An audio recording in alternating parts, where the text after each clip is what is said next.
warahmatullahi wabarakatuh.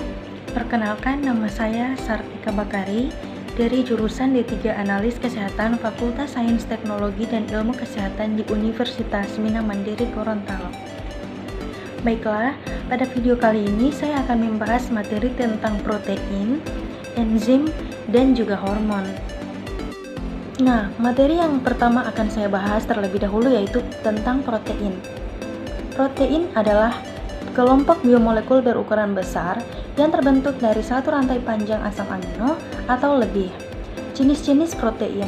Protein terdiri atas dua, yaitu protein fibrillar atau skleroprotein, yaitu protein yang berbentuk serabut.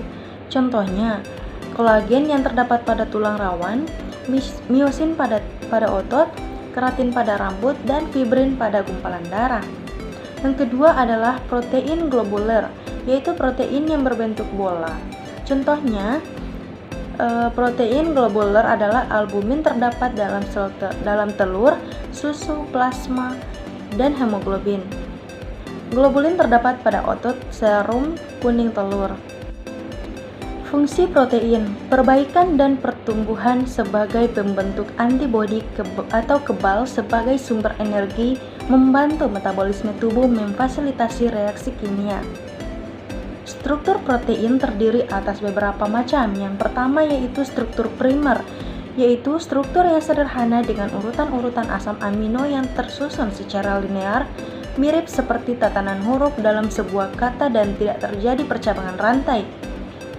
Yang kedua adalah struktur sekunder. Struktur sekunder, kombinasi antara struktur primer linear distabilkan oleh ikatan hidrogen antara gugus sama dengan CO dan NH di sepanjang tulang belakang polipeptida. Yang ketiga adalah struktur tersier, yaitu lapisan protein yang tumpang tindih di atas pola struktur sekunder yang terdiri atas pemutarbalikan tak beraturan dari ikatan antara rantai samping atau gugus R sebagai asam amino. Nah, yang terakhir adalah struktur kuartener. Struktur kuartener adalah gambaran dari pengaturan sub-subunit atau promoter protein ruang. Struktur ini memiliki dua atau lebih dari sub-subunit protein dengan struktur tersier yang akan membentuk protein kompleks yang fungsional. Kemudian adalah materi tentang hormon. Pengertian hormon yaitu adalah zat kimia yang dihasilkan oleh kelenjar endokrin atau kelenjar buntu.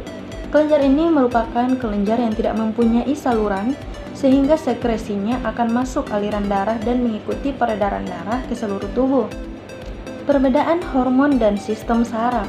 Sistem saraf dan hormon sebenarnya memiliki persamaan dan juga perbedaan.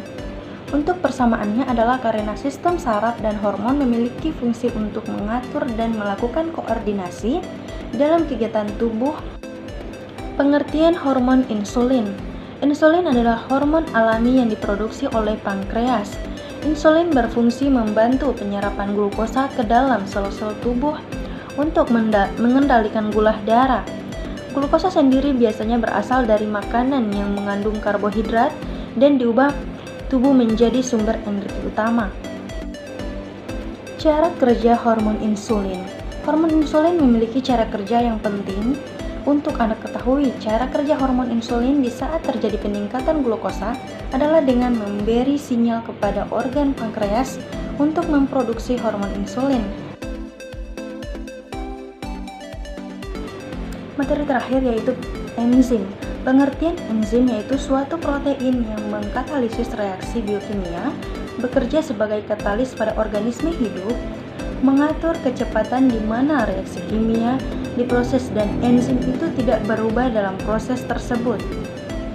Proses biologis pada seluruh organisme hidup adalah reaksi kimia dan kebanyakan diatur oleh enzim. Tanpa enzim, banyak reaksi kimia ini tidak akan terjadi. Dalam enzim terdapat dua karakteristik penting enzim. Yang pertama yaitu enzim tidak berubah masuk ke dalam reaksi kimia dan bertindak hanya sebagai katalisa. Yang kedua adalah enzim tidak mengubah keseimbangan yang konstan pada reaksi kimia tersebut. Enzim ini hanya meningkatkan kecepatan di mana reaksi mendekati keseimbangan. Sifat enzim sebagai suatu bahan yang penting dalam metabolisme. Enzim memiliki sifat sebagai berikut. Yang pertama adalah kerja enzim bersifat spesifik atau khusus. Artinya, satu enzim hanya dapat bekerja pada satu substrat enzim. Enzim bekerja pada suhu tertentu. Enzim bekerja pada derajat kesamaan atau pH tertentu. Kerja enzim dapat bolak-balik. Artinya, dapat memecah substrat, juga dapat membentuk substrat dari penyusunannya. Cara kerja enzim. Terdapat dua teori yang menjelaskan cara kerja enzim. Teori pertama yaitu teori lock and key atau kunci dan anak kunci yang dikemukakan oleh Emil Fischer. Teori kedua adalah teori induced feed atau induksi panas atau induksi pas atau yang dikemukakan oleh Daniel Kaslan. Baiklah, hanya itu yang bisa saya sampaikan. Mohon maaf apabila ada kata-kata yang salah.